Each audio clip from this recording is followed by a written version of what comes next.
ಇನ್ನು ವಿಧಾನಸೌಧದಲ್ಲಿ ಸಿಎಂ ಸಿದ್ದರಾಮಯ್ಯನವರು ಕೂಡ ಈ ಕುರಿತಾಗಿ ಮಾತನಾಡುವ ಮೂಲಕವಾಗಿ ಪ್ರತಿಕ್ರಿಯಿಸಿದ್ದಾರೆ. ಭಯೋತ್ಪಾದನಾ ವಿರೋಧಿ ದಿನ ಕಾರ್ಯಕ್ರಮದಲ್ಲಿ ಸಿಎಂ ಸಿಟ್ಟಿಗೆದ್ದಿದ್ದಾರೆ.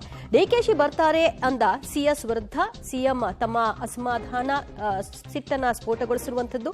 ಅಧಿಕಾರಿಗಳ ವಿರುದ್ಧವೂ ಕೂಡ ಸಿಟ್ಟಾಗಿದ್ದಾರೆ ಮುಖ್ಯಮಂತ್ರಿಗಳು.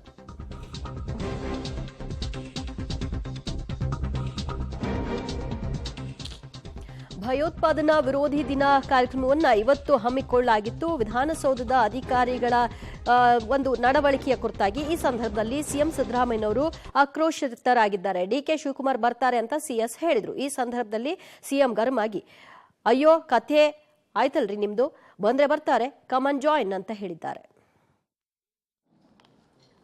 ಪ್ರತಿ ವರ್ಷ ಮೇ 20 ಮಾನ್ಯ ಮುಖ್ಯಮಂತ್ರಿ ಅವರನ್ನ ಪ್ರತಿಜ್ಞಾವಿಧಿ ಬೋಧಿಸಬೇಕು ಅಂತ ವಿನಂತಿ ಮಾಡ್ತಾರೆ.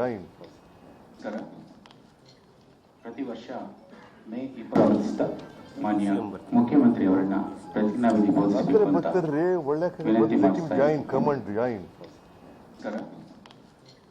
ಪ್ರತಿ ವರ್ಷ ಮೇ 20 ಮಾನ್ಯ ಮುಖ್ಯಮಂತ್ರಿ ಅವರನ್ನ ಪ್ರತಿಜ್ಞಾವಿಧಿ ಬೋಧಿಸಬೇಕು ಅಂತ ವಿನಂತಿ ಮಾಡ್ತಾರೆ.